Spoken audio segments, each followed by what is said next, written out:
इस कार्यक्रम के पुण्यार्चक हैं श्री आदिनाथ दिगंबर जैन चंद्रोदय तीर्थ क्षेत्र चांदखेड़ी खानपुर जिला झालावाड़ राजस्थान।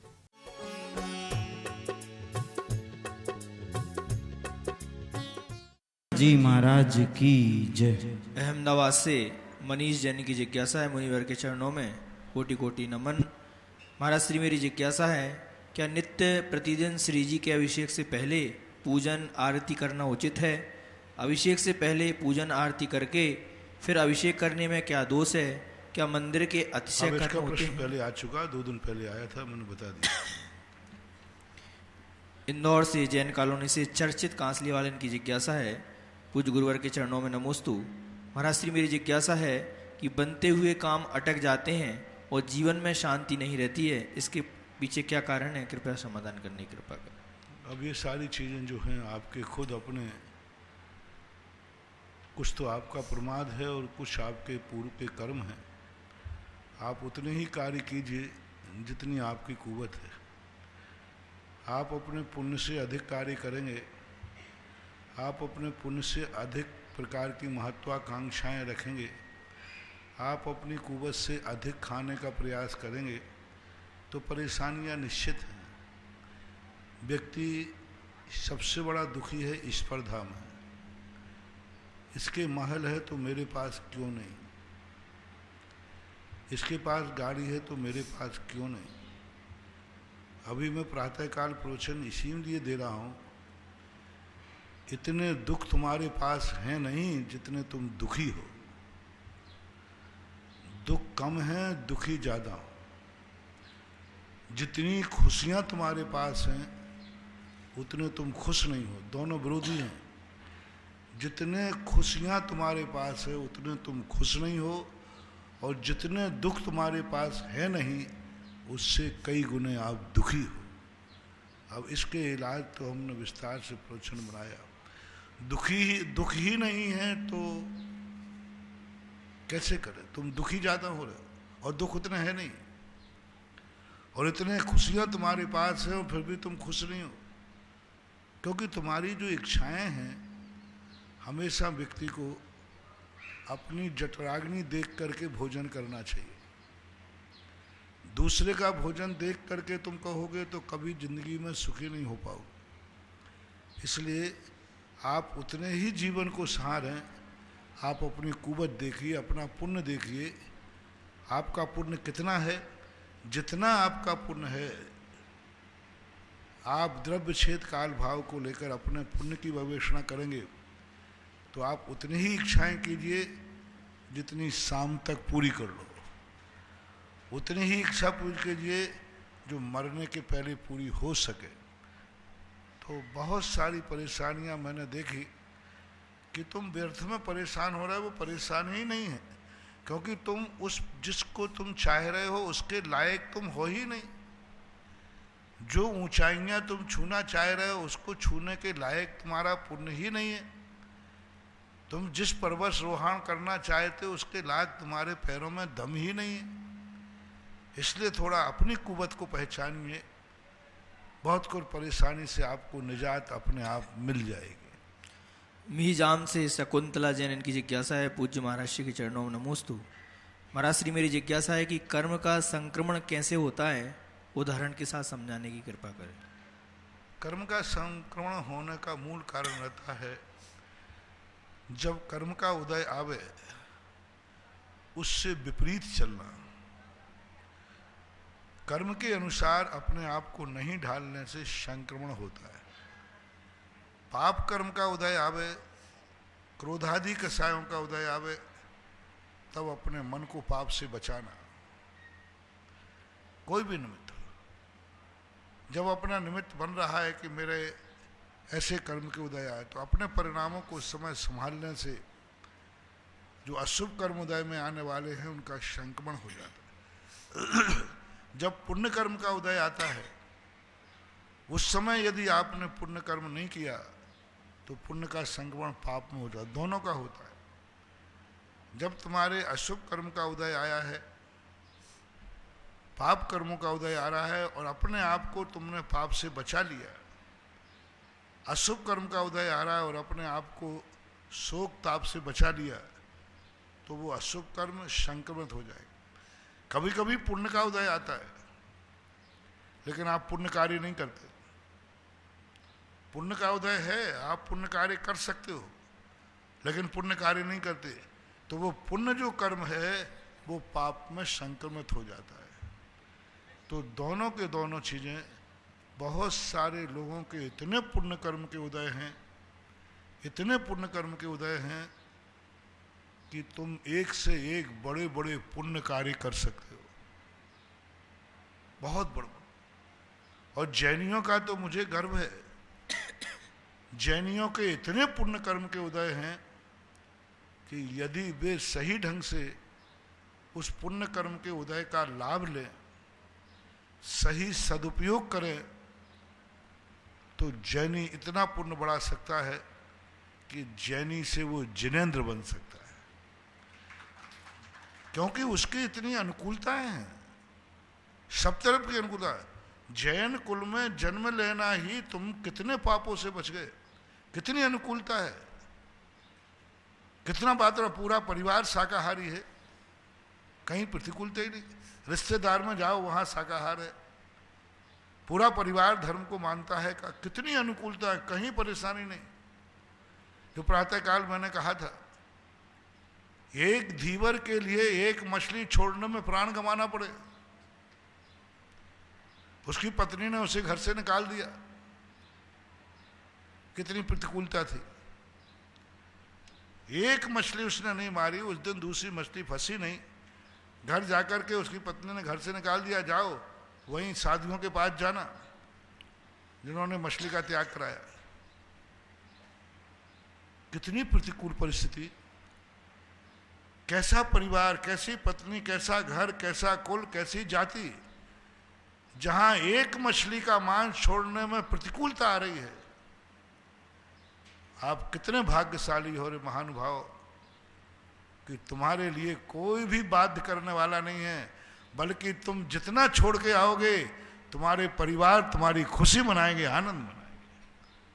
कितनी अनुकूलता। मैं तो कहता हूं जैन कुल में जन्म लेने वाले व्यक्ति को चारों तरफ से पवारा, जितना चाहे उतना पुण्य करे, जितना चाहे उतना धर्म करे, सारे अधिकार हैं।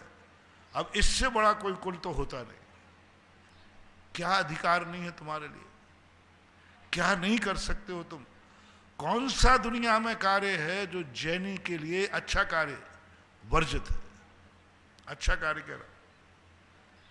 कितने लोग हैं जो अन्य आदि निम्न कुलों में बने हैं, उनके लिए ना जाने कितने अच्छे कार्य वर्जित हैं, वे अच्छे कार्य नहीं कर सकते, करना भी चाहें तो नहीं कर सकते। लेकिन आपको देखो, आप खुद सोचो कि आपने जैन कुल में जन्म लेकर कितना बड़ा, ऐसा कौन सा दुनिया का अच्छा कार्य है जो कहा जाए कि जैनी नहीं कर सकता, जैनी के लिए वर्जित है? मेरी दृष्टि से तो अच्छा कार्य कह रहा हूं, बुरे कार्यों के नहीं। कोई ऐसा अच्छा कार्य नहीं है जो आज के तुम नहीं कर सकते। अब तुम नहीं करो, तुम उसके लिए अधिकृत हो, नहीं करोगे तो तुम्हारा पुण्य कर्म पाप में संक्रमित हो जाएगा, ये ध्यान। बिजौलिया से प्रदीप गोदहन की जिज्ञासा है, पूज्य महाराज श्री के चरणों में नमोस्तु। महाराज श्री, मेरी जिज्ञासा है कि जब सगर चक्रवर्ती ने पिता से कोई पुण्य कार्य की को कहा, तो उन्होंने कहा कि जिस प्रकार भरत चक्रवर्ती ने कैलाश पर्वत पर 24 जिनालय बनवाए थे, उसी प्रकार तुम सभी उस पर्वत के चारों ओर जिनालयों की परिखा बनवाओ। सगर चक्रवर्ती ने सबसे पुण्य के कार्य में जिनालय बनाना बतलाया है, तो गुरुवर आज वर्तमान में भी यही समझा जाए? कृपा समझाने की कृपा। क्या समझ रहे? जिनालय बनाने के लिए आप लोग उपदेश दे रहे हैं ना, जिनालय बनाने के लिए सगर चक्रवर्ती ने भी अपने बच्चों को बोला था। हाँ, तो यही सब चीजें परंपराएं तो चली आ रही। भरत चक्रवर्ती से चला, कई स्थान पर मिलता 72 जिनालय बनाए, और वो 72 जिनालय अलग अलग भगवान के। अभी तक मैंने ज्यादातर वो 24 ही देखी थी। एक मंदिर में एक 24, एक पूरा हाल बन जाता है और एक एक वेदी बना दी जाती हैं, 24 ही बनती है। एक 24वीं ऐसी बनी थी चंदेरी के अंदर, गुना जिले में एक चंदेरी है गांव, वहां की 24वीं बनी के अलग अलग गर्भालय थे, लेकिन फिर भी बरामदा एक ही था, एक प्रांगण में बने हुए। एक दो स्थान पर और बने, रहेली में बने हैं और भी बने, लेकिन ऐसा कभी देखने में नहीं आया 24 भगवानों के 72 भगवानों के 72 मंदिर अलग अलग बने हो, 72 जिनालय अलग अलग बने हो। 24 जिनालय तो फिर भी कुछ कदाचित देखने में मिलते हैं, लेकिन भरत चक्रवर्ती ने, पूज्यवर जिनसेन स्वामी ने प्रतिष्ठा पाठ में 72 जिनालयों का उल्लेख किया कि भरत चक्रवर्ती ने 72 जिनालय बनाए।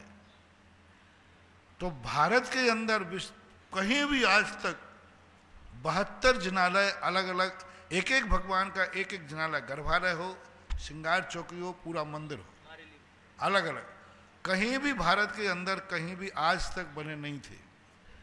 गत वर्ष 2 साल पहले मैं नारेली में था, एक दिन पहाड़ के ऊपर गया था, तो उसी समय भरत चक्रवर्ती की स्मृति हो आई कि आज से करोड़ों सागरों पर्यंत पहले भरत चक्रवर्ती ने कैलाश पर्वत के ऊपर 72 जिनालय बनाए थे और स्थापना की थी। तो क्या आज करोड़ों सागरों के बाद भारत में कहीं 72 जिनालय बने? बस मानो भरत चक्रवर्ती ही सामने घूमते हुए दिखा मुझे, बस ऊपर से नीचे उतरा, क्योंकि मेरे मन में कोई बात आ जाती है तो फिर मैं अपने पेट में रखता नहीं, क्योंकि मैं रखूंगा कहाँ। तो मैं तुरंत अपनी कोई बात आती है अपने भक्तों को शेयर कर देता हूँ। और उसी दिन आया कि एक ऐसा अलौकिक कार्य ज्ञानोदय में होना चाहिए जो विश्व में आज असंख्यातों वर्षों के बाद नहीं हुआ। किसी भी व्यक्ति ने 72 जिनालय अलग अलग मंदिर नहीं बनाए। और उसी दिन पुरुषों में घोषणा की, और आज आदिनाथ भगवान के बाद पहली बार एक पहाड़ी के ऊपर 72 जिनालय बनने वाले हैं और बनने की तैयारी शुरू हो गई। और उसी समय 72 नाम ऐसे लोगों ने दिए, एक एक मंदिर बना करके शायद एक आध हफ्ते में सब पूरे हो गए थे। तो ऐसी स्थिति में परंपराओं को जीवित रखना, जो पूर्वजों ने परंपराएं बनाई हैं उनको पुनः जीवित रखना, इससे सबसे बड़ा उनका विस्तार कहलाता है। सहस्रकूट के जिनालय की बात आई, उसको जीवित रखना। पूर्वजों ने जो कार्य किए हैं वो कुछ हमारे लिए संकेत देते हैं, उन कार्यों को हमें जीवित रखना बहुत जरूरी है। सुरक्षित करना एक चीज और जीवित रखना एक चीज, और परंपरा को आगे बढ़ाना अलग चीज। जीवित अपन रख लेते हैं, सुरक्षित रख लेते हैं, लेकिन उस परंपरा को आगे कैसे बढ़े? क्या 72 जिनालय भी कभी बनते हैं? भूतकालीन के 24 जिनालय, अरे वर्तमान के 24 तो फिर भी बना ले, भूतकाल के अलग 24, भविष्य काल के भी। आगे वाला कितना बड़ा त्रिकाल 24 से इतिहास जुड़ेगा कि जैन दर्शन ऐसे ही बरसाती पौधा नहीं है जो बरसात आई और उगाया और बरसात चली गई तो सूख गया। जैन दर्शन वो सदाबहार पौधा है कि अनादिकाल से होते आए और भविष्य में भी होते रहेंगे। ये सबसे बड़ा प्रतीक है। जैन दर्शन एक सदाबहार धर्म है जो शाश्वत है, अविनाशी है। कोटा महावीर नगर से नविता जैन की जिज्ञासा है, पूज्य महाराज श्री के चरणों में नमोस्तु। महाराज श्री अष्टाहनी का पर्व में 8 दिनों तक नंदीश्वर पूजन करते हैं, ये बात तो समझ में आती है, किंतु 10 लक्षण पर्व में मात्र 5 दिन ही पंचमी से नवमी तक पंचमेरु पूजन करते हैं, ऐसा क्यों? कृपया समाधान करें। अब ये कुछ ऐसी चीजें हैं जो तिथियों के अनुसार नियोगी हो जाते हैं। 10 लाक्षण पर्व से उनका कोई लेना देना नहीं है। 5 मेरु के 5 दिन निश्चित कर दिए गए, वो भादों की पंचमी पड़ जाते हैं, इसलिए पड़ दिए गए। इन पर ये सारा जो संबंध होता है ये तिथियों पर एक ज्योतिष का विधेय होता है ये नहीं कह सकते कि फागुन के अंत में अष्टांगिका क्यों आती है, आती है, वो है। अब तुम कहो कि रविवार के बाद सोमवार क्यों आता है, मंगलवार क्यों नहीं आता, नहीं आता, वो है क्रम। कृतिका के बाद फलाना नक्षत्र आना है तो वो ही आएगा, ऐसा। सतना से रवि जैन इनकी जिज्ञासा है, मुनीष जी के चरणों में बारंबार नमोस्तु। महाराज श्री, मेरा जिज्ञासा है कि परिवार में जब सूतक या शोर हो जाता है एवं परिवार का कोई व्यक्ति तीर्थ यात्रा या चौका लेकर क्षेत्र में गया हो तो क्या शोर एवं सूतक उसको दोष लगता है या नहीं? अगर नहीं बताते हैं तो क्योंकि इसमें भ्रांतियां उत्पन्न हो गई हैं। लोग कहते हैं अगर वह यात्रा या क्षेत्र में आहार दान के लिए गए हैं तो उनको बताना नहीं चाहिए, इससे उनको दोष नहीं लगेगा। शास्त्र के अनुसार क्या है, कृपया समझाने की कृपा करें। बताने के अनुसार उसको मालूम नहीं चल रहा है तब तक तो वो दोषी नहीं है, पर ये कहीं नहीं लिखा कि बताना नहीं चाहिए। ये तो लिखा है कि मालूम नहीं चलने पर तुम्हारे लिए कोई दोष नहीं है। इतना ही मैं कहूँगा, नहीं बताना चाहिए ऐसा कहीं शास्त्रों में नहीं लिखा, लेकिन जिस कर रहा है जिसको मालूम नहीं है उसको कोई दोष नहीं है। उदयपुर से मीना शास्त्री इनकी जिज्ञासा है, पूज्य महाराज श्री के चरणों में बारंबार नमोस्तु। महाराज श्री, तीर्थंकर की माता की सेवा करने वाली 56 कुमारियाँ देवियाँ कहाँ कहाँ से आती हैं और क्या सभी सम्यक दृष्टि होती हैं? और महाराज श्री, अकृत्रिम चैत्यालय में और नंदीश्वर द्वीप में कौन से तीर्थंकर की प्रतिमाएं होती हैं? कृपया समाधान करें। पूज्यवर यतिवृषभ महाराज ने, पूज्यवर नेमीचंद महाराज ने, पूज्यवर जिनसेन स्वामी महाराज ने जो माता की सेवा करने के लिए देवियां आती हैं, वह 13वें द्वीप जो रुचकवर द्वीप है, रुचकवर द्वीप से वो देवियां आती हैं। किसी ने 48 देवियों का वर्णन किया, किसी ने 99 देवियों का वर्णन किया। हरिवंश पुराणकार 99 देवियां भी मानते हैं, पर सभी ने एक मत होकर के रुचकवर द्वीप जो 13वां द्वीप है, वहाँ पर जो भवन वासनियाँ रहती हैं, वहाँ से आकर वो माता को, उनकी नियोग है कौन सी देवी कौन सा जात कर्म करेगी, कौन सा कार्य करे, सब की व्यवस्था है, उनके नाम दिए बाकायदा। ये 4 देवियाँ पंखा झलेंगी, ये 4 देवियाँ जात कर्म करेंगी, सब पूरी व्यवस्थित किया गया है, ऐसा मानना चाहिए। वो जो मध्यलोक में अपन जानते हैं कि श्री हृदय धीरति कीर्ति आदि है, ये प्राचीन ग्रंथों में इनका नाम नहीं, वो अलग से ही आते हैं।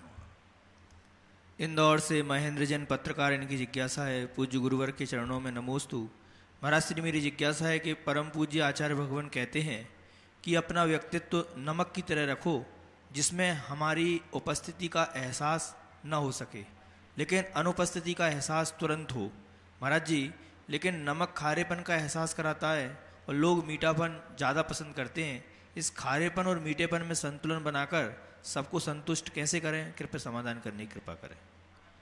तो अब इस संबंध में क्या कहूँ, ये तो अपनी अपनी इच्छा निरोध तपा बात है। 2 परिस्थितियाँ, इच्छाओं का निरोध और अपनी शारीरिक परिणति, उनकी जिसकी जैसी होती है।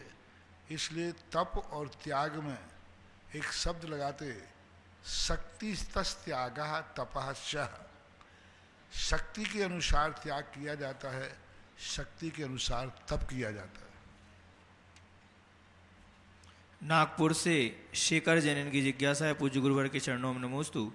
महाराज जी, आगम अनुसार मनुष्य की आयु कितनी है, हम ये कैसे जान सकते हैं? कृपया समझाने की कृपा करें। आगम के अनुसार पंचम काल के जो शुरुआत में एक अंतर्मुह जघन आयु अधिकतम 120 वर्ष की आयु मानी गई, जो आगम में पंचम काल के 120 वर्ष प्रारंभ है, और 120 वर्ष से कम होते होते होते अंत के 6ठे काल में ओनली 20 वर्ष की आयु रह जाएगी। ये क्रम बताया। 120 से शुरू होगी तो पंचम काल और 6ठे काल में जैसे प्रवेश करेगा व्यक्ति तो 20 वर्ष की आयु हो जाएगी। इतना ही उल्लेख मिला है। अब बीच में आज के सन ईयर के अनुसार कितनी है, इसके बीच के हिसाब से लगा लेना। 120 में कम होती होती होती आ रही है, तो अब इसी का डिवाइडेशन करें तो आज के समय 80, 90, 95 अधिकतम 100 तक गणना जा सकती है। बहुतायत 95, 80, 90 के बीच में व्यक्ति की बहुतायत उम्र हुआ करती है। 90 से ऊपर बहुत कम लोग जाते हैं। नागपुर महाराष्ट्र से सुरेंद्र कुमार जैन की जिज्ञासा है, महाराज श्री संन्यास मरण के कितने भेद होते हैं, कृपया समझाने के। संन्यास मरण के भेदों का हमने एक दिन व्याख्या की थी। अभी मुनि श्री उत्तम सागर का जो प्रश्न था कि उसमें मरण के संन्यास मरण जो करते हैं, एक सामान्य मरण होता है मुनियों का, वृत्तियों का, जिसे बाल पंडित मरण बोलते हैं। मुनि महाराज का होता है पंडित मरण बोलते हैं। और जब ये मरण करते हैं तो इसमें एक सामान्य मरण होता है, सदगति सभी मरणों में है, एक समाधि मरण होता है आकस्मिक, और एक संलेखना मरण होता है। संलेखना मरण जो कर लेते हैं उनको 7-8 भव से ज़्यादा इस संसार में नहीं टिकते। और सामान्य समाधि मरण और मरण होता है तो अर्धपुद्गल परावर्तन काल तक भी संसार में रह सकते। वैसे मरणों की व्याख्या पूज्य शिव कोटि महाराज ने बाल मरण ये 2 अविरतियों के, असंयमियों के मरण कहे। वृत्ति और सन्यासियों के मरण में बाल पंडित मरण, पंडित मरण और पंडित मरण, ये 3 मरण कहे गए। अशोकनगर से निर्मल जैन की जिज्ञासा है, पूज्य गुरुवर के चरणों में नमोस्तु। महाराज श्री मेरी जिज्ञासा है कि पुरुषार्थ सिद्धियोपाय ग्रंथ में मुनिराज की अलौकिक वृत्ति होती है, ऐसा कहा है महाराज जी। अलौकिक वृत्ति पुरुषार्थ सिद्धियोपाय ग्रंथ में, तो ये अलौकिक वृत्ति क्या होती है, कृपया इसके समझाने की। अलौकिक वृत्ति का अर्थ होता है पारलौकिक, लौकिक से रहित।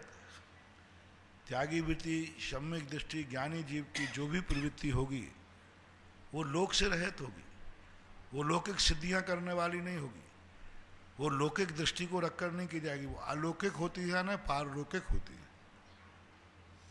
बनगांव से श्रीमती माधुरी जैन की जिज्ञासा है, पूज्य गुरुवर के चरणों में बारंबार नमोस्तु। महाराज श्री मेरी जिज्ञासा है कि पहले भारत में शिक्षा कम तथा संस्कार ज़्यादा थे।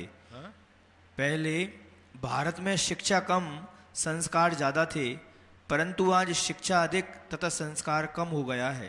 पहले लड़के वाले लड़की वाले से सवाल जवाब करते थे, परंतु अब उल्टा हो गया है। लड़कियां खुद लड़कों वालों को कहती हैं कि हम ससुराल में अपनी मर्जी से रहेंगे। क्या इनके पीछे ऐसी शिक्षा देनी चाहिए, कृपया समाधान करने की कृपा करें।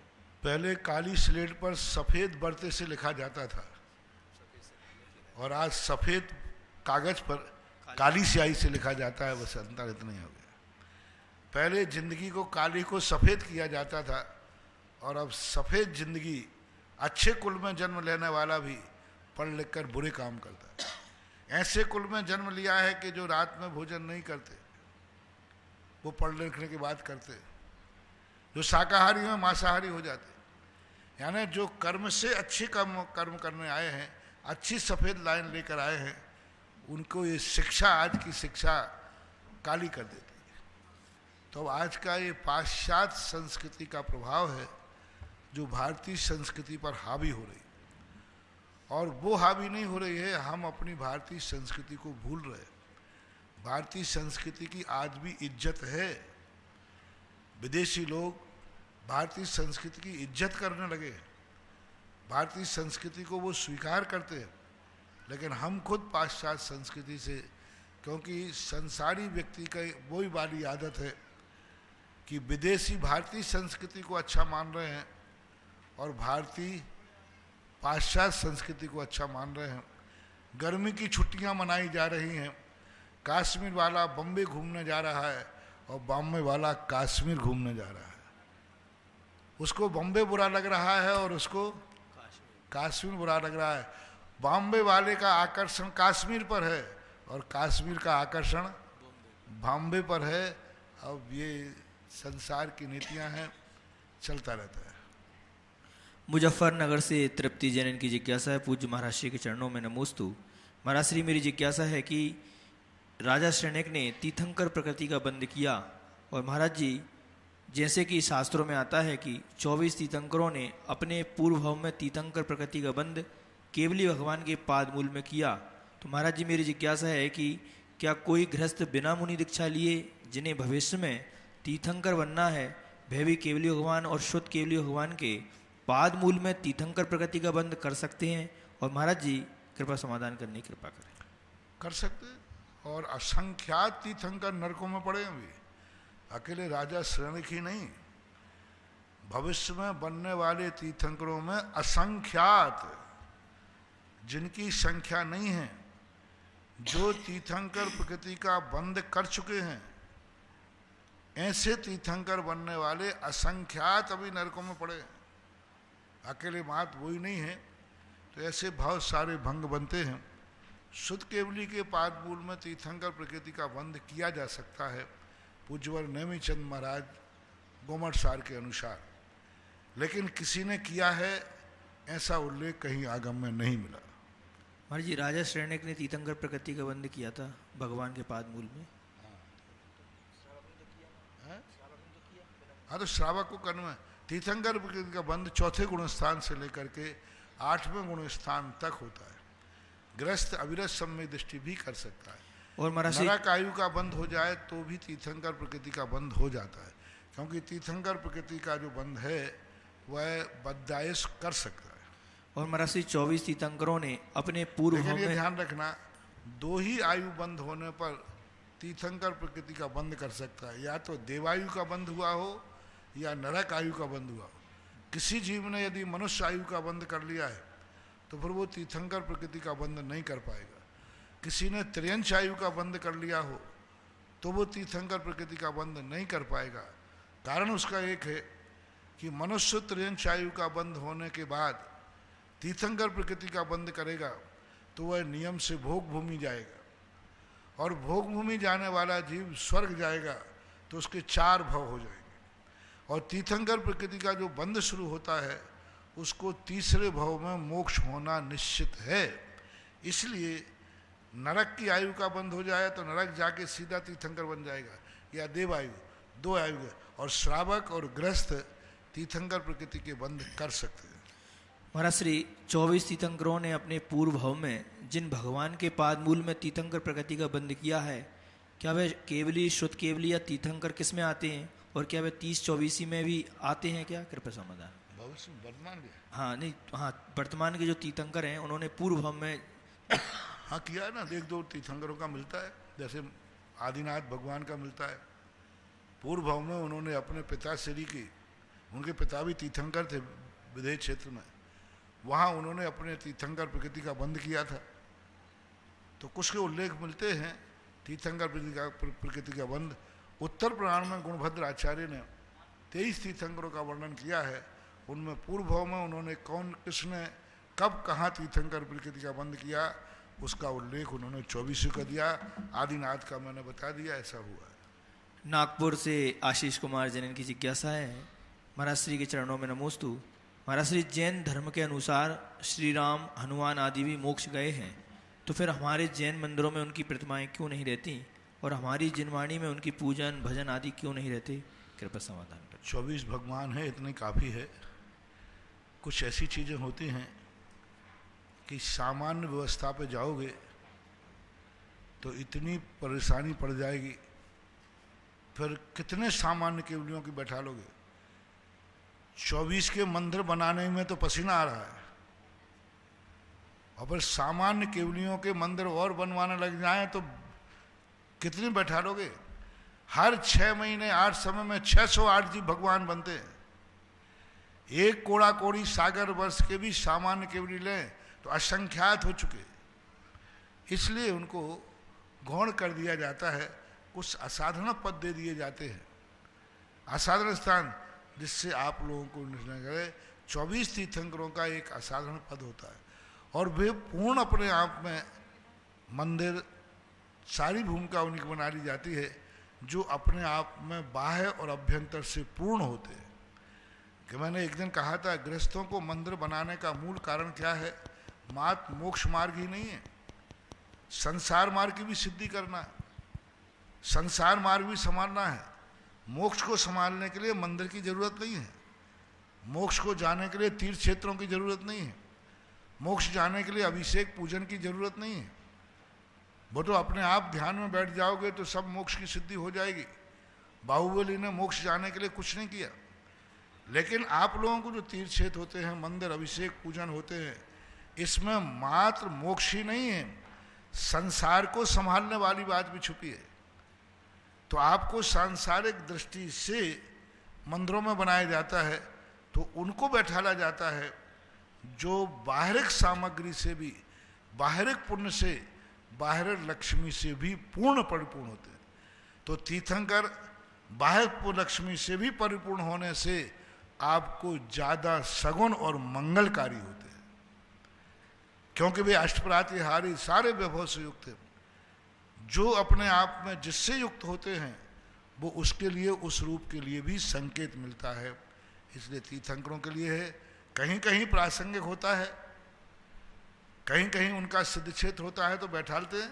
सोनागर में जाइए, नंगा नंग कुमार की मूर्ति अभी बैठा ली गई कुछ साल पहले, पहले नहीं थी, बैठाल दी, उनको वहाँ प्रसंग था क्योंकि वहाँ से वो मोक्ष पधारे। तो कई लोगों ने ऐसी बात नहीं, बैठाला भी है, और तुम्हें बैठालना हो तो बैठा लेना, मना ही नहीं है। नैनागर में बरदत्तादि महाराजों के 5 मुनिराजों की 24 के साथ में पूरी 24 बैठी है। शुरुआत में 5 खड़गासन मूर्तियां हैं शुरुआत में, और 5 मूर्ति वहाँ पर बरदत्तादि 5 मुनिराजों की मूर्ति बैठी है, तो बैठा लेते। पांडवों की भी मूर्तियाँ अभी विराटनगर में बैठा ली बताते हैं, पांडवों की मूर्तियों के लिए ऐसे तो बैठा सकते हैं, मना ही नहीं है, लेकिन उससे अव्यवस्था हो जाएगी। परम पूज्य आचार्य गुरुदेव श्री विद्यासागर जी महाराज के आज्ञानुवर्ती शिष्य निर्यापक श्रवण मौनी पुंगव श्री सुधासागर जी महाराज के मुखारविंद से देश विदेश से जिनवाणी चैनल, सुधा कलश चैनल के माध्यम से जिज्ञासा भेजने वाले, सुनने वाले और देखने वाले उन सभी भक्तगणों की ओर से गुरुवर के चरणों में त्रिबार नमोस्तु। इस क्षेत्र पर बनने वाले सहस्कुट जिनालय हेतु बहुत सारे भक्तों ने अपनी भावनाओं को प्रसिद्ध किया 1,71,000 में, क्योंकि सहस्कुट जिनालय में आपके परिवार के नामोल्लेख के साथ प्रतिमा विराजमान होगी। प्रथम प्रतिमा है श्रीमान मुकेश जी, मैना देवी, नितिन, सपना, तनिषा, रिद्धिमा, पारली, अजमेर, पाटनी, अजमेर। दूसरी प्रतिमा प्रभुदयाल, संतोष देवी, राकेश भारती, यश काला, निवासी कुकनवाली, जिला नागौर, प्रवासी काठमांडू, नेपाल से। तीसरी प्रतिमा है सचिन कुमार, शशि, नूपुर जैन, नई दिल्ली। चौथी प्रतिमा श्रीमती प्रतिमा जैन, सोनल जैन, मुजफ्फरनगर। पांचवा नाम है जयचंद जी, पुष्पा देवी, गौतम, रूबी, सुनीता, हियासा, बज परिवार, मलाड, मुंबई। छठवीं प्रतिमा ललित कुमार, शकुंतला देवी, योगेश, चंचल, भावना जैन, गुलाबबाड़ी, कोटा। और इसके बाद राजीव जैन, सोनी जैन, सिंगर, प्रियंका, आर्य, अक्षता, नागला दानी, सिरसागंज। गुप्त दान में एक कोटा से प्रतिमा विराजमान करने की भावना भाई। अरुणा, प्रदीप साय, संगीता साय, सुबीर, प्रदीप सदा से प्रदीप साय, फल्टन, महाराष्ट्र। अगली एक प्रतिमा विराजमान करने की भावना भाई है दीपक जी, मयंक, श्रीमती नेहा, मने, गोदा, उदयपुर। एक प्रतिमा तेजमल जी, चंद्रावती, कोठारी, मुकेश, सुषमा कोठारी, तपिस, समिता, सागवाड़ा, डूंगरपुर। एक प्रतिमा विनय, नेहा, ज्योत्सना, सक्षम जैन, यमुना विहार, दिल्ली। एक प्रतिमा अनिल जैन, सावित्री, रोहित, हेमा, अभिषेक, अर्चना, दीपक, अंकुर, फलक, माधवी, दिया, समर्थ परिवार, कोटा। प्रथम जिज्ञासा के लिए आवाज दे रहा हूं शैलेंद्र जी शास्त्री, और आगे तैयार रहें डॉक्टर शैलेश शास्त्री। परम पूज्य परमोपकारी गुरुदेव के पावन पाद पद्मों में सादर सविनय नमोस्तु। पूज्य श्री, आप निश्चित रूप से हम जैसे जो भूले भोले भाले भटके हुए प्राणी हैं उनके कल्याण के लिए ही शायद आपकी दीक्षा हुई। मुनि, जब से आपने श्रावण अंगीकार किया, श्रावण की उत्कृष्ट साधना करते हुए समाज, संस्कृति और धर्म का जो डंका बजा है वो आज कहने की जरूरत नहीं है। श्रावक संस्कार शिविर शुरू हुआ, श्रावक संस्कार शिविर से मुनि भी बन गए एलक छुल्लक, और उनके सुन करके आरिकाएं भी बन गई, और कई लोग व्रती, त्यागी, व्रती, बहुत सारा सब कुछ हो गया। विद्वानों की जो स्थिति थी उसको उठा दिया, साहित्य का प्रकाशन हो गया, दादा गुरु को ऊंचाई मिल गई, दादा गुरु का साहित्य जो छिपा हुआ था वो उजागर हो गया, श्रवण संस्कृति संस्थान बना। आज कहने की जरूरत नहीं है, पूरे देश में अगर कहीं भी और कोई भी दिगंबर संप्रदाय का कोई भी पंथ हो, अगर शिविर होना है, कहीं विद्वान की जरूरत है, तो पहले नंबर पर कोई भी साधु हो, श्रवण संस्कृति संस्थान को याद करते हैं। आपके 12 वर्षीय कोर्स, एक यूनिवर्सिटी, लोकबाग यूनिवर्सिटी की बात करते हैं कि महाराज जी को आशीर्वाद से यूनिवर्सिटी खुलना चाहिए, और महाराज ने वो काम किया। एक यूनिवर्सिटी में भी आपको 6-8 हजार बच्चे नहीं मिलेंगे, लेकिन महाराज जी के आशीर्वाद से जब किशनगढ़ में 12 वर्षीय श्रवण संस्कृति स्वाध्याय पाठ्यक्रम शुरू हुआ, आज 8-10 हजार श्रावक श्राविका उसमें स्वाध्याय कर रहे हैं। इससे बड़ी यूनिवर्सिटी और क्या हो सकती है। रथ उत्सव आपने देख लिया है, आपने सारा सब कुछ देख रहे हैं महाराज जी, सारी अलौकिक चीजें हैं, लेकिन जो श्रवण की संस्थान बहुत बड़ी चीज है। लेकिन महाराज मैं कहता हूं कि आज मैं जब कॉलेज में पढ़ा रहा हूं, और श्रवण संस्कृति संस्थान के अंतर्गत ही जो बालिका छात्रावास संत सुधा सागर आवासीय महाविद्यालय, महाराज मैं ये तो नहीं कह सकता कि ये भी नहीं कह सकता हूं कि सर्वश्रेष्ठ है, क्योंकि और काम नीचे हो जाएंगे, वो भी अद्भुत है महाराज जी। 15-16 साल की बच्ची, लोग बात प्रश्न करते महाराज जी क्या हो रहा, संस्कृति बिगड़ रही, ये बिगड़ रही, वो उड़ गए। मैं उन सबको आवाज दे रहा हूं, चाहे वो देश के हों चाहे विदेश के हों। हमारे सांगानेर संस्थान महाविद्यालय में आकर के देख लें, पूज्य श्री के आशीर्वाद से जिन 15-16 साल की 18 साल की बच्चियों के लिए आप रो रहे हैं, वो बच्चियां वहां पे महाराज जी न्यायदीप का परीक्षा मुक्त सर्वा सिद्धि प्रमेय रत्नमाला पढ़ रही हैं। महाराज जी 15 साल की बच्ची जब पढ़ती है सम्यक ज्ञानम प्रमाणम अत्र ज्ञान पदेन किम, ज्ञान पदेन किम, ज्ञान पदेन किम भवती, वो पढ़ती है ज्ञान पदेन प्रमाता प्रमितेश्च निवृत्ति भवती। महाराज देख करके दंग रह जाते। हम भी जब 12th में पढ़ते थे ऐसे नहीं पढ़ पाते थे, आज वो इतनी छोटी छोटी सी बच्चियां। मेरा प्रश्न ये है महाराज जी, ऐसी बच्चियों को आशीर्वाद तो आपका निरंतर है, अभी भी मिले, उनकी परीक्षा आने वाली है, और जो न्याय विद्या अभी उनको परीक्षा मुख हो, चाहे प्रमेय रत्नमाला हो, चाहे न्यायाधीपिका हो, इसका उनके जीवन में, विशेषकर बालिकाओं के जीवन में, इस जीवन में धर्म के साथ और लौकिक जीवन में क्या विशेष प्रभाव महत्व होगा। नारी शिक्षा का सबसे पहले शंखनाद आदि ब्रह्मा ऋषभदेव ने किया था, और ऋषभदेव ने कहा था नारी शिक्षा होना चाहिए। पुरुषों से भी ज्यादा महत्वपूर्ण नारी की शिक्षा होती है, लेकिन नारी की जो शिक्षा है वो गार्जियन की गाइडेंस में होना चाहिए। दूसरा, ऋषभदेव का जीवन, ऋषभदेव का जो सोच रहा है वो बड़ा मनोवैज्ञानिक है। उन्होंने नारी को सबसे पहले अंक विद्या और लिपि विद्या नारी को दी। 100 बेटे थे, उनको मुख्य करके क्यों नहीं दिया? उनका उल्लेख क्यों नहीं किया कि 100 बेटों के लिए उन्होंने अंक और अक्षर विद्या सिखाई? तो क्या 100 बेटे बिना पढ़े लिखे थे? क्या वो ज्ञान से रहे थे? नहीं, उनको उन्होंने मुख्यता नहीं दी। उन्होंने अपना टाइटल नहीं दिया कि मैंने अंक विद्या अक्षर विद्या बेटों को सिखाई। उन्होंने टाइटल हाईलाइट किया कि अंक विद्या और अक्षर विद्या बेटियों को सिखाई। वो ये कहना चाहते थे कि बेटी को पढ़ना चाहिए, नारी बेटा बिना पढ़ा रह जाए तो चल जाएगा, बेटी को जरूर पढ़ना चाहिए। बेटे का यदि कोई पढ़ाई नहीं करेगा तो चलेगा, लेकिन नारी शिक्षा मस्ट एंड मस्ट होना ही चाहिए, ये बात। लेकिन दूसरी बात जो विचार नहीं है, अकेले यही सुनकर के कल प्रश्न ही आ जाए, महाराज आप तो कहते हो कि हायर एजुकेशन बच्चियों को नहीं पढ़ाना चाहिए। नहीं, मैं उसका पक्ष विरोधी नहीं हूं, लेकिन सबसे बड़ी चीज है कि नारी शिक्षा गार्जियन की कस्टडी में होना चाहिए। जो ऋषभदेव ने किया, अपने बेटों को ऋषभदेव ने पढ़ाया कि नहीं पढ़ाया हमें कहीं उल्लेख नहीं मिला, लेकिन इतने बड़े तीर्थंकर जो मुनिराजों को पढ़ाने वाले प्रोफेसर थे, वे बच्चियों को पढ़ाने के लिए स्वयं पढ़ाने बैठ गए। यानी ये संदेश देना चाहते थे बच्चियों को पढ़ाओ, लेकिन गार्जियन की कस्टडी में, अपने गार्जियन की। सबसे पहले बच्चियों को माता पिता अपने दृष्टि में, अपने संरक्षण में पढ़ाएं, स्वयं पढ़ाएं। सबसे बड़ा बेटा बिटिया के लिए माता पिता को स्वयं पढ़ाना चाहिए, जितना उनको ज्ञान है। यदि उनके पास ज्ञान नहीं है तो वो अपने सामने कोचिंग में बैठा रहे, साथ में बैठे, दूसरे से ज्ञान लेना है। तीसरा कारण है, ये नहीं बन सकता है तो उन स्थानों पर पढ़ाएं बच्चियों के लिए जो तुम्हारे आचार विचार वाले हों। कोयोजिकस में न पढ़ाएं, कॉन्वेंटों में न पढ़ाएं, ऐसे स्थानों पर न पढ़ाएं जो तुम्हारी संस्कृति को नहीं जानते हो। कम से कम आज के युग में स्वयं नहीं पढ़ा सकते हैं तो हर बच्ची को कम से कम उन स्कूलों में पढ़ना चाहिए जो जैनियों के द्वारा संचालित हो। शुरुआत में इनकी संख्या, अब महाराज ये स्कूल इतने नहीं हैं, ये समाज को सोचना चाहिए कि अपने समाज की बच्चियों को पढ़ाने के लिए लोगों को स्कूल खोलना चाहिए। और आज जो धर्म की किताब की बात जो अभी शैलेश बाबू ने कही, वो इसलिए कही कि ये शास्त्री परिषद, शास्त्री का कार्य एक नियम बन गया कि मुकुट सप्तमी कौन करेंगी? कन्याएं करेंगी। इसी प्रकार शास्त्री कौन पढ़ेगा? पुरुष पर पढ़ेगा। ये नियम है, बच्चियों के लिए कोई मतलब ऐसा नहीं है।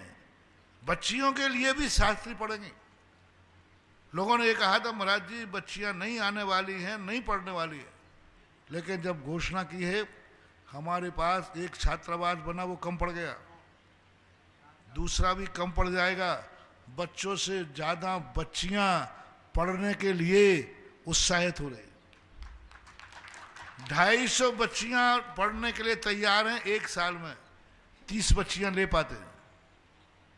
पिछले साल 30 बच्चियां ले पाए, 200 या 250 के नाम आए थे 30 ले पाए, क्योंकि हमारे पास जगह नहीं है, छात्रावास नहीं है, हॉस्टल नहीं है। तो ऐसी स्थिति को लेकर के आज उन बच्चियों से ये प्रमेय रत्नमाला, न्याय, व्याकरण, ये इनके जीवन में इतने काम आएंगे। एक बार जो न्याय पढ़ लेगा, मेरा वादा है, उसको कभी हार्ट अटैक नहीं होगा। जय हो। एक बार न्याय पढ़ लेगा वो कभी सुसाइड नहीं करेगा। एक बार जो न्याय पढ़ लेगा वह समस्या में नींद हराम नहीं होगी, नींद की गोली नहीं खाना पड़ेगी। एक बार जो न्याय पढ़ लेगा उसकी जिंदगी में कितने भी समस्या आ जाएं वो कहीं ना कहीं से रास्ता निकाल लेगा, यदि ईमानदारी से न्याय पढ़ाए। न्याय शास्त्र वो हैं जो हर समस्या का समाधान देते हैं। कोई उसको भटका नहीं सकता, कोई ठग नहीं सकता। न्याय पढ़ने वाला जो जैन दर्शन का न्याय पढ़ ले वो कभी गृहीत मिथ्या दृष्टि नहीं हो सकता। उसका मस्तक यद्वा तद्वा कहीं झुकेगा ही नहीं, क्योंकि उसने न्याय पढ़ा है। ईमानदारी से यदि न्याय पढ़ ले तो न्याय शास्त्र पढ़ने वाले व्यक्ति को कोई भटका नहीं सकता। वो गृहीत मिथ्या दृष्टि नहीं बनेगा यदि सही ढंग से पढ़ा है तो, क्योंकि वहाँ ऐसे तर्क दिए जाते हैं कि उन तर्कों के माध्यम से दिमाग में ऐसा सत्य मार्ग बैठता है कि फिर कोई दूसरी गुंजाइश नहीं थी। गृहीत मिथ्या से बढ़ जाता है। कल के दिन तुम अपने गृहस्थ अवस्था में जाओगे, ससुराल में जाकर के नाना प्रकार के मिथ्यात्व मिल सकते हैं, लेकिन न्याय पढ़ने वाली बच्ची सासू को ही जैन बना देगी, वो वहां जाकर के मिथ्या दृष्टि नहीं बनेगी। उसके पास तर्क है, न्याय है। सब सासू कहेगी हमारे यहाँ तो ये रूढ़ी है, इसको स्वीकार कीजिए। उसने यदि परीक्षा मुख प्रमेय रत्नमाला पढ़ा है तो सासू को ही कहेगी माँ सच्चा ये है, अभी तक आप झूठी थी। न्याय में बहुत बड़ी ताकत है। जब मैंने न्याय शास्त्र पढ़े तब उन न्याय शास्त्रों का जो रहस्य देखा, अरे मैंने कहा कि कोई ताकत है जो उसको भटका दे। आज जो मैं खुद कह रहा हूं, आज जो जैन धर्म के प्रति मेरी दृढ़ता है वह सारा श्रेय जाता है न्याय शास्त्र को। क्योंकि जब पूज्यवर गुरुदेव ने मुझे सबसे पहले सन 1981 में हम लोगों को संघ में न्याय दीपिका लगाई थी, और न्याय दीपिका के जो छोटे छोटे तर्क देख करके हम लोगों का जो विश्वास था, हम लोगों का जो ज्ञान था, वो इतनी दृढ़ता में बदला कि बदलने के बाद फिर तो वो बदलता ही गया। इसलिए हर व्यक्ति को अपना कोई मुझे भटका ना दे, मैं कभी टेंशन में ना आ जाऊं, ऐसा करने के लिए न्याय जरूर बनाना चाहिए।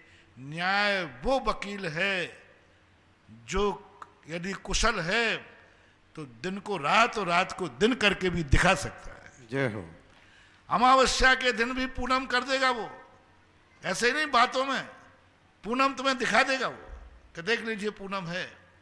तो न्याय शास्त्र एक बहुत बड़ा धर्म की इस बात को सिद्ध करने के लिए वकील का और ला का काम करता है। इस प्रकार से बहुत सारे और भी लोगों ने तीर्थ रक्षक बनने में अपना नाम दिया है। श्रीमती चमेली देवी अशोक, राजश्री अंकित, अंकिता, चिराग, हेमांशी अजमेरा जयपुर, स्मिता जैन, असीम जैन कैलाश तलवार, नीता जैन जोधपुर। दूसरा नाम तीर्थरक्षक में। तीसरे लिए 1 बीघा जमीन भूदान हेतु श्रीमती प्रतिभा जैन, सोनल जैन मुजफ्फरनगर। 1 कमरा बनाने की 5 कलश के माध्यम से भावना भाई, श्री बीरसेन, मंजू देवी गदिया, पीयूष, मोनिका, नविदा मोइक गदिया साहेबपुरा तैयार रहेंगे। और एक और बात बता दूं, एक बालिका छात्रावास जो संत सुधासागर बालिका संस्थान सांगानेर चल रहा है, जहां पर हमारी बहनें भी बहुत सारी विद्वान बनकर के निकल सकती हैं, उस बालिका को एक परिवार ने गोद लिया है और बालिका संस्थान के लिए राशि प्रदान की है। स्तुति रुश्रेत सहाय, नीता, उमेश भाई सहाय, कुसुमलता, दिलीप कुमार सहाय, टेक्सास अमेरिका वालों ने एक बहन को पढ़ाने की भावना भाई है। 1 साल के लिए 1 लाख रुपए की राशि और 5 साल के लिए 5 लाख रुपए की राशि से इन्होंने अपनी भावनाओं को प्रसिद्ध किया है। और सहसकुट जिनाले हेतु धर्मेंद्र, सुशीला, अरियंत, निकिता, अभिषेक बज, बेगू ने 1 प्रतिमा विराजमान करने की भाई 1,71,000। पदम कुमार, मनोरमा, अजमेरा देवली 1 प्रतिमा इन्होंने विराजमान करने की भावना भाई। और तैयार है नेहा जैन अशोकनगर, श्रीमती नेहा जैन। आगे तैयार रहेंगे सिरिन जैन मुंबई।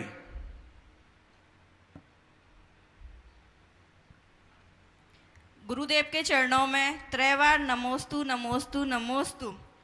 मेरा प्रश्न है, गुरुदेव कोई महिला अपने कर्मोदय के कारण या निमित्त की प्रतिकूलता के कारण परेशान होती है तो व्यर्थ ही बच्चों को उसके क्रोध का भागीदार होना पड़ता है।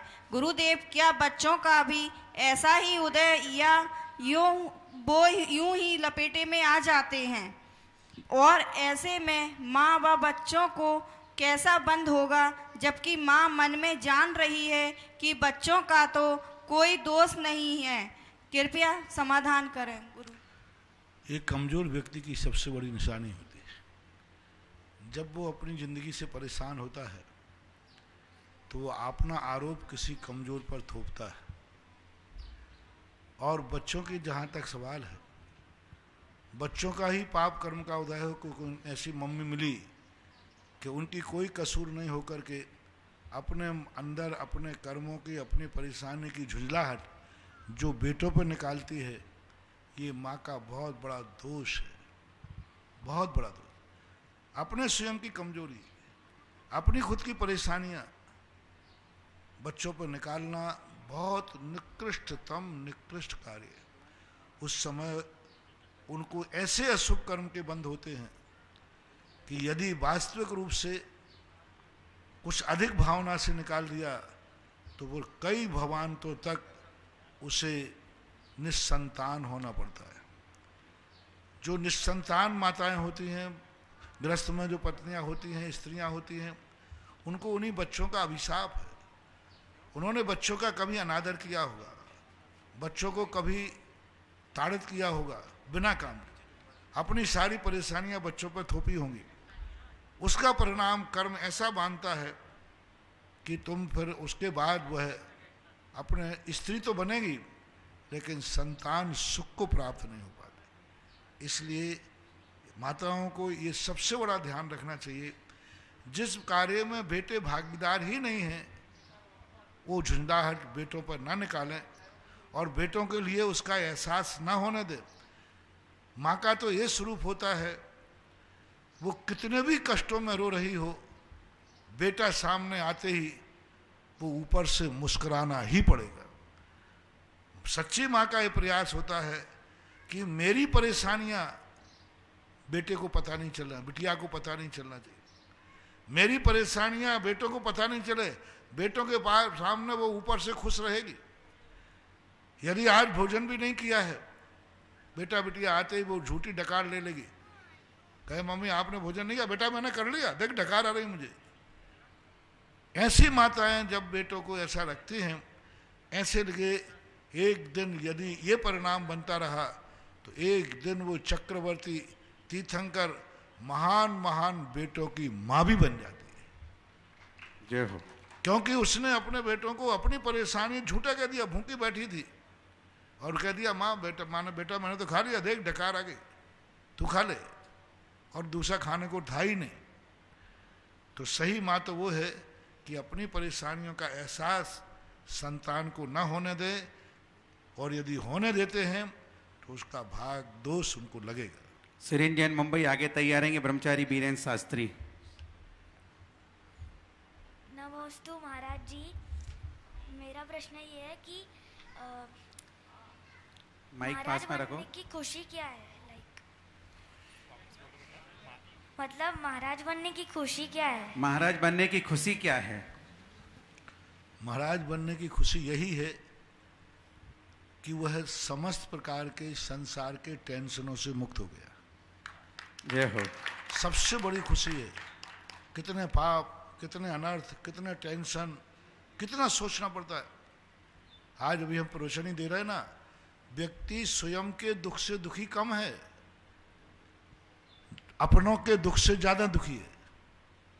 उन्होंने अपनापन छोड़ दिया, अब काय का दुख है।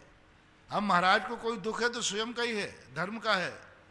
तो सबसे बड़ा दुनिया भर के जो विकल्प जाल हैं, द्वंद्व हैं, आकुलता व्याकुलताएं हैं, कसाएं हैं, राग द्वेष हैं, इन समस्त पापों से बच जाना ही सबसे बड़ी खुशी है, ये मानना। बीरेन्द्र जी शास्त्री तैयार रहेंगे। श्रीमती कांता जैन टॉक। महाराज श्री के श्री चरणों में बारंबार नमोस्तु नमोस्तु नमोस्तु।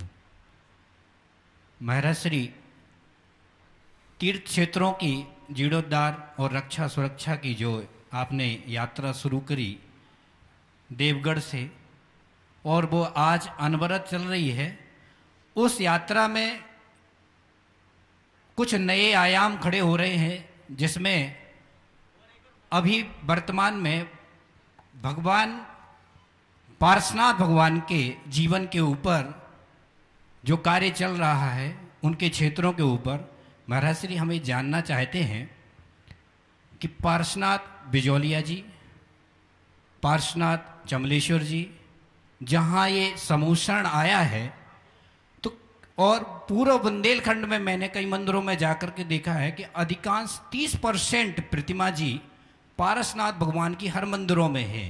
तो भक्तों के जीवन पर ऐसा क्या पार्श्वनाथ भगवान का प्रभाव पड़ा, और आपके जीवन पर भगवान पार्श्वनाथ का ऐसा क्या प्रभाव पड़ा कि आप पार्श्वनाथ भगवान के इन क्षेत्रों पर आकर के रम गए, और ये दिव्य देशना, एक और महाराज जी इसी में से, ये दिव्य देशना का जो क्रम शुरू हुआ है, शायद यहाँ से चमलेश्वर से सीधा बुंदेलखंड की पावन वसुंधरा की ओर भगवान पार्श्वनाथ का समूषण गया था।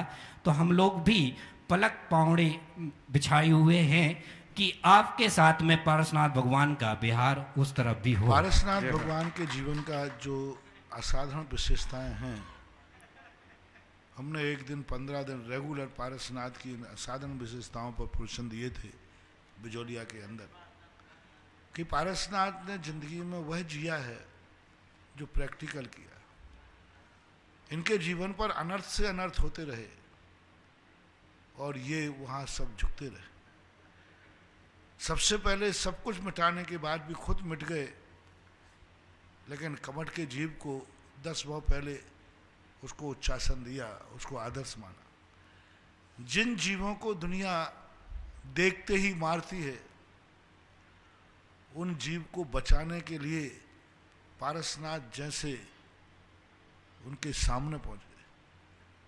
तीर्थंकर थे, नौकर को भेज सकते थे, कोई बड़ी शक्ति नहीं थी। सांप को ही बचाना था, नाग नागिन को, और नाग नागिन को तो देखते लोग मारते हैं, सारी दुनिया नाग नागिन मर पर खुश होते हैं, मर गया अच्छा हुआ। और ये नाग नागिन जैसे जीव को बचाने के लिए पहुंच गए, अपमान सहन किया और सारे हुए। तो इनके जीवन काल के जो ऐसे असाधारण लक्षण हैं जो अन्य तीर्थंकरों में भी हो सकते थे, लेकिन उनको प्रैक्टिकल करने का मौका नहीं मिला। उनके जीवन में ऐसी घटनाएं नहीं घटी। पारसनाथ का एक ऐसा जीवन चरित्र है। ज्योतिष के अनुसार पारसनाथ का एक असाधारण ज्योतिष है। उनके साथ जो जीवन का संयोग है, उनके साथ में जो उनकी जन्म की स्थितियां हैं, उनके साथ में जो नाग नागिन का संबंध है, ये ज्योतिष से बहुत बड़ा संबंध रखता है। जैसे वैष्णव दर्शन में एक दिन मैंने किया था, नाग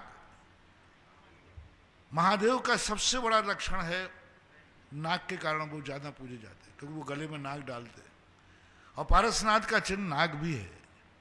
तो इस कारण से कुछ जितने ये काल सर्प आदि दोष तुम बताते हो, जितने नकारात्मक सोच होते हैं, जिन्होंने जहर को ही अपना दास बना लिया, काल को ही दास बना दिया, उनकी अर्चना करने से काल जैसे दोष या कोई दोष टिकते ही नहीं।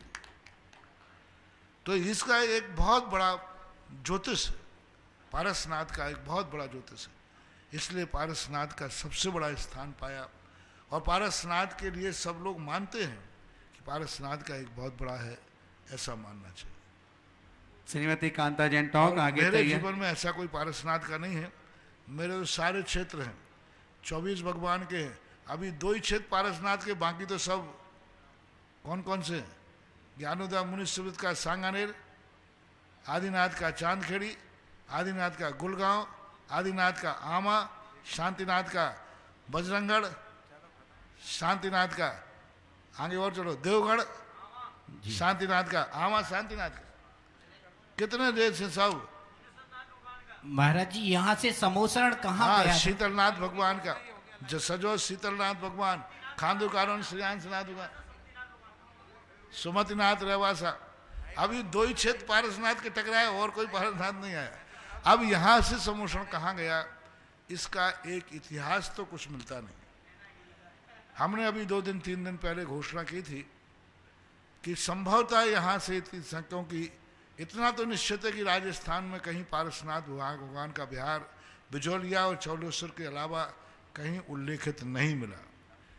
और भगवान के समोषण के 3 ही उल्लेख मिले पारसनाथ भगवान का, एक बिजोलिया, चौलेश्वर, और एक MP में रेशनदीगिरी नैनागिरी। ये 3 के अलावा पारसनाथ भगवान का समोषण कहाँ गया है, इसका कोई ऐतिहासिक उल्लेख नहीं मिलता है।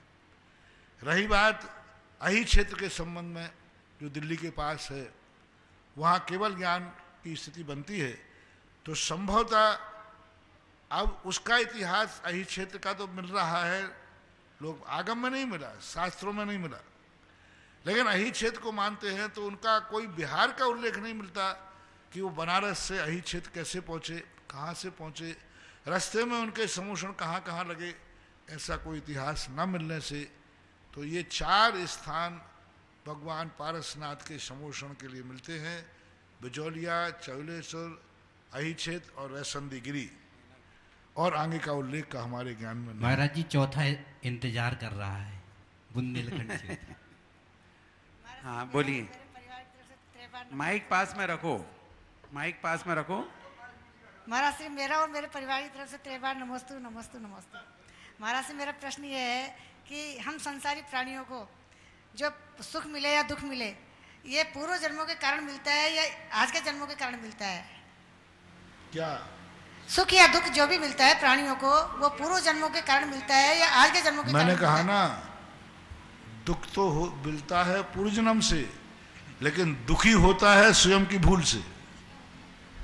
दुख तो आएगा पूर्व जन्म से, लेकिन वो दुखी हो रहा है, वो पूर्व जन्म की देन नहीं है, वो वर्तमान की हमारी भूल है। उमा स्वामी महाराज ने यही तो कहा, दुख अतीत के कर्मों से आते हैं तो आने दो, वर्तमान में तुम्हारा पुरुषार्थ क्या है कि हम दुखी नहीं होंगे। जो दुखी हो रहा है व्यक्ति, ये उसकी भूल है, वर्तमान की भूल है। दुख तो अतीत के कर्मों से आता है। नमस्ते महाराज। आज की अंतिम जिज्ञासा, बोलिए बोलिए। नमस्ते महाराज। मेरा प्रश्न ये है कि जैन दर्शन या जैन इतिहास के मुताबिक जो हमारे यहाँ पर दिगंबर और श्वेतांबर जैन जो समुदाय अलग अलग हो गए, ये किस तरीके से हो गए? मतलब इसकी अब ये क्या है, इतिहास है, इस संबंध में अधिक कहना विषमवाद के कारण बनता है। आप दिगंबर हैं तो आप अपने आप को दिगंबर मानिए कि आप अनादि अनंत काल से हैं। बाकी ये डिवाइडेशन बाप बेटे से अलग क्यों हुआ, इसको उठाओगे तो बहुत बड़ी रामायण निकलेगी, बहुत बड़े। क्योंकि अब बाप बेटे से अलग क्यों हुआ, बाप से पूछोगे तो क्या कहेगा, और बेटे से पूछोगे तो क्या कहेगा, और दोनों से मिला के पूछोगे तो क्या कहेगा। तो ये सब चीज़ें हैं। इन सब चीज़ों को उठाने से राग द्वेष बढ़ते हैं, कसाय बढ़ती है, सामने वाले को भी कुछ अनमन विकल्प आता है।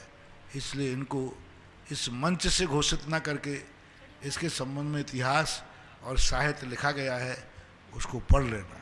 कुछ चीज़ें पढ़ने में दिक्कत नहीं होती, बोलने में दिक्कत होती है।